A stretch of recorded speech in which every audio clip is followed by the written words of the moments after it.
आज हम प्रश्नावली 2.3 का प्रश्न संख्या 8 हल करेंगे। प्रश्न संख्या 8 के बाएं पक्ष में 2x/3 धन 1 तथा दाहिने पक्ष में 7x/15 धन 3 है। इस समीकरण के दोनों पक्षों में चर स्थित है। यहाँ चर x है जो दोनों पक्षों में स्थित है। तो इस समीकरण में भी हमें पक्षांतरण का सहारा लेना पड़ेगा। प्रश्न को हल करने से पहले एक बार हम पक्षांतरण से संबंधित जरूरी तथ्यों पर ध्यान दे दें। माना हमारे पास बाएं पक्ष में 5x धन 9 है तथा दाहिने पक्ष में 1 है और हमें बाएं पक्ष से 9 को शिफ्ट करना है या 9 का पक्षांतरण करना है। तो यह इस तरह से हो जाएगा 5x बराबर 1 ऋण 9। और अगर इस तरह से देखें कि बाएं पक्ष में 3z ऋण 1/2 है और दाहिने पक्ष में 1/4 है और हमें बाएं पक्ष से ऋण 1/2 को पक्षांतरण करना है, पक्षांतरित करना है। तो यह दाहिने पक्ष में जाएगा। ऋण का विलोम हो जाएगा धन और 1/2 का 1/2। तो इस तरह से ये हो जाता है 3z बराबर 1/4 धन 1/2। तो इन छोटी छोटी बातों का ध्यान हमें अवश्य रखना चाहिए। अगर समीकरण में ऐसी स्थिति है, माना 3x बराबर 6, बाएं पक्ष में 3x है जिसका तात्पर्य है 3 गुणा गया x और हमें बाएं पक्ष से 3 को शिफ्ट करना है, 3 को हटाना है। तो बाएं पक्ष में 3 गुणा में है, शिफ्ट होने पर यह अपने अपोजिट या अपने विलोम भाग में चला जाएगा। गुणा का अपोजिट है भाग। तब यह इस तरह से हो जाएगा x बराबर 6 दाहिने पक्ष में पहले से था गुणा गया 1/3, यानी ये 3 भाग में आ गया है और हो गया है 1/3। तो गुणा वाला पक्षांतरण के बाद भाग में चला जाता है, या आप ये भी जान सकते हैं कि गुणा का विलोम भाग होता है। या समीकरण में अगर स्थिति कुछ इस तरह से है, x धन 2/3 बराबर 2। तो बाएं पक्ष में हर में या भाग में 3 है और इस 3 का यदि पक्षांतरण किया जाना है तो यह दाहिने पक्ष में अपने विलोम, अपने अपोजिट गुणा में चला जाएगा। भाग का विलोम या अपोजिट गुणा होता है। तो यह इस तरह से हो जाएगा x धन 2 बराबर 2 गुणा गया 3, यानी भाग वाला गुणा में जाता है पक्षांतरण के पश्चात। समीकरण को हल करने के दौरान इन छोटी छोटी बातों पर ध्यान देना बहुत ज़रूरी है। आइए अब समीकरण को हल करने की दिशा में आगे बढ़ते हैं। ये बायां पक्ष है और बराबर के इस ओर ये दाहिना पक्ष है। सबसे पहले बाएं पक्ष से अगर 1 को हटा दिया जाए, धन 1 बाएं पक्ष में है, अगर इसका पक्षांतरण हम दाहिने पक्ष में कर दें तो इस तरह से समीकरण हो जाएगी 2x/3 बराबर 7x/15 धन 3 और ऋण 1।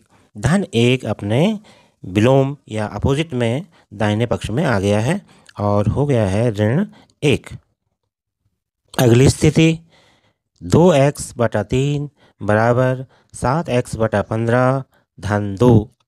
हमने 3 से 1 को घटा करके लिख दिया है और ये हो गया है 7x/15 धन 2। चूँकि हमने समीकरण में x का मान निकालना है या चर का मान निकालना है, तो हमें दाहिनी ओर से चर वाले पद को यानी 7x/15 को बाईं ओर पक्षांतरित करना चाहिए। यह दाहिनी तरफ धन 7x/15 है और बाईं ओर आकर के यह अपने अपोजिट चिन्ह या विपरीत चिन्ह या विलोम चिन्ह ऋण में आएगा। तो अगले स्टेप में इसका रूप इस तरह से हो जाएगा 2x/3 ऋण 7x/15 बराबर 2। अब दाहिने पक्ष में केवल 2 रह गया है। 7x बटा 15 बाईं ओर आकर के ऋण चिन्ह में स्थापित हो गया है। समीकरण को आप कई प्रकार से हल कर सकते हैं।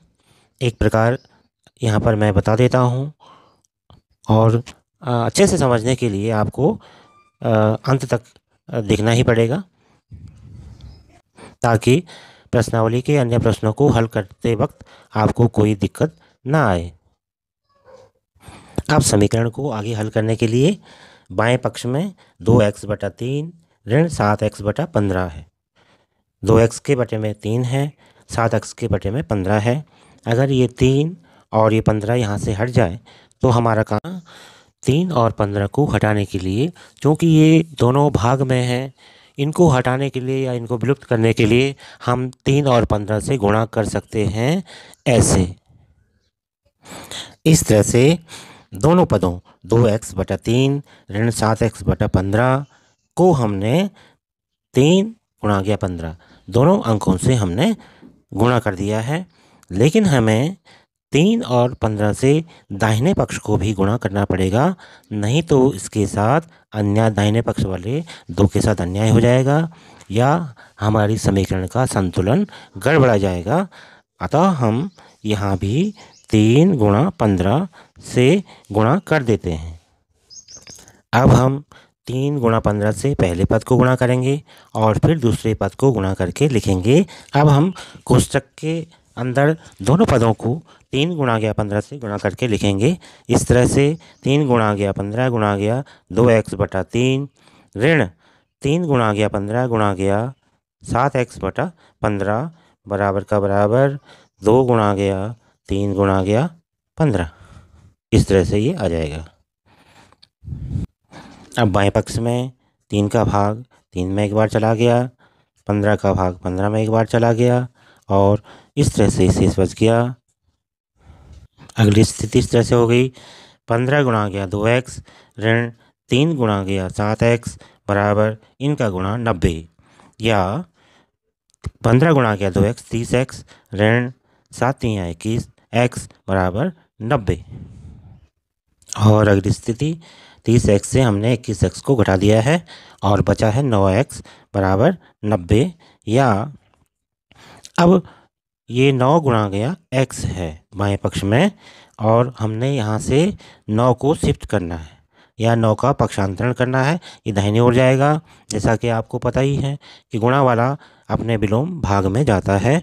तो इस तरह से ये हो जाएगा, x अब अकेला रह जाएगा और दाहिने पक्ष में 90 के भाग में 9 चला जाएगा या हर में 9 चला जाएगा। तब इसका मान यानी x का मान 10 आ जाएगा। अब हम समीकरण में x का मान स्थापित करके अपने उत्तर की जांच भी कर सकते हैं।